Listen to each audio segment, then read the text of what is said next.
নমস্কার, কেমন আছেন সবাই? আমার চ্যানেলে আপনাদের সবাইকে স্বাগত।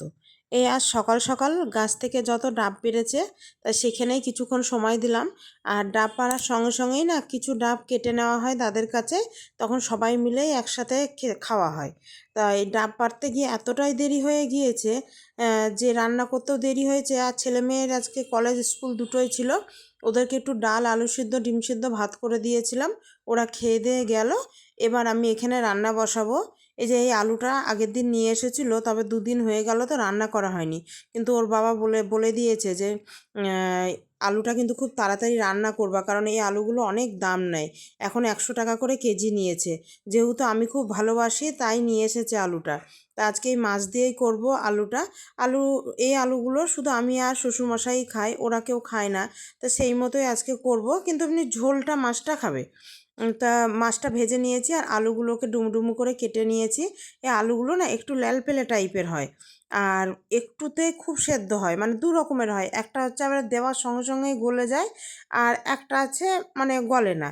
তবে এটা মনে হচ্ছে ওই রকমই হবে, কারণ কাটতে গিয়ে না বেশ পিস পিস হলো। আর যেগুলো কাটতে গিয়ে পিস পিস হয় না, ভেঙে ভেঙে যায়, সেগুলোই মানে এবারে গলে দই হয়ে যায় রান্না করতে গিয়ে। ওটা রান্না করা খুব অসুবিধা হয়। এই যে কোনোই মশলা দেবো না, শুধু ফোড়ঙে দিয়েছি একটু কালো জিরে, রাঁধুনি আর শুকনো লঙ্কা, কাঁচা লঙ্কা ফোড়ঙে, ওইটা দিয়েই আলুগুলো ছেড়ে দিয়েছি। এবার আলুগুলো দিয়ে বেশ ভালো করে লাল করে ভেজে নিয়েছি। ভেজে নেওয়ার পর যখন ওই লালো ভাবটা কেটে গেল, তারপরে তখন এতে লবণ হলুদ দিয়ে আবার বেশ কিছুক্ষণ ভেজে নিলাম। ভাজতে ভাজতে বেশ অনেকটা সেদ্ধ হয়ে গিয়েছে। এবার এর মধ্যে দিয়ে দিলাম একটু বেশ পরিমাণে জল। জল দেওয়ার পর আর একটু সেদ্ধ হয়েছে নাকি দেখলাম, এই যে ভালোই সেদ্ধ হয়েছে, তবে ভেঙে ভেঙে এখনও যাচ্ছে না। এবার এর মধ্যে দিয়ে দেবো মাছগুলো, ভেজে রাখা মাছগুলো দিয়ে একটু ঢাকা দিয়ে দেবো। বেশ তাহলে আলুটাও সেদ্ধ হবে, ঝোলটাও মরবে, মাছগুলোর মধ্যেও বেশ নুন ঝাল ঢুকবে সেই মতোই। তারপরে তখন এতে একটু দেব ভাজা জিরে গুঁড়ো। আমি আগেই ভেজে তুলে রেখেছি, সেটা শিলপাটায় গুঁড়ো করে রেখেছি। সেই জিরে ভাজাটা গুঁড়ো করে এই মাছের ঝোলে দিয়ে মিশিয়ে দেবো। আর কোনো মশলা নাই এতে।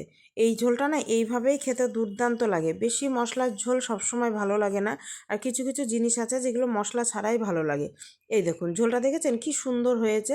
এবার নামিয়ে নিলাম। এবার চলুন, এই আলুটা আবার একটু গরম গরম খেতে হবে। ঠান্ডা হয়ে গেলে আবার আলুগুলো দেখেছি শক্ত হয়ে যায়, যেমন নতুন আলু ঠান্ডা হয়ে গেলে শক্ত হয়ে যায়, সেই রকম এই আলুটাও তাই, ঠান্ডা হয়ে গেলেই শক্ত হয়ে যায়। তাই এই যে গরম গরম আমি এবার নিয়ে নিই। তাহলে চলুন, ভিডিওটি আজ এখানেই শেষ করলাম। ভিডিওটি কেমন লাগলো জানাবেন। ভিডিওটি যদি ভালো লেগে থাকে একটি লাইক করে দিবেন, আর চ্যানেলটি সাবস্ক্রাইব করে দিন। আসবো আবার কোনো নতুন ভিডিও নিয়ে। ততক্ষণ সকলে ভালো থাকবেন, সুস্থ থাকবেন, সাবধানে থাকবেন। আসবো আবার কোনো নতুন ভিডিও নিয়ে।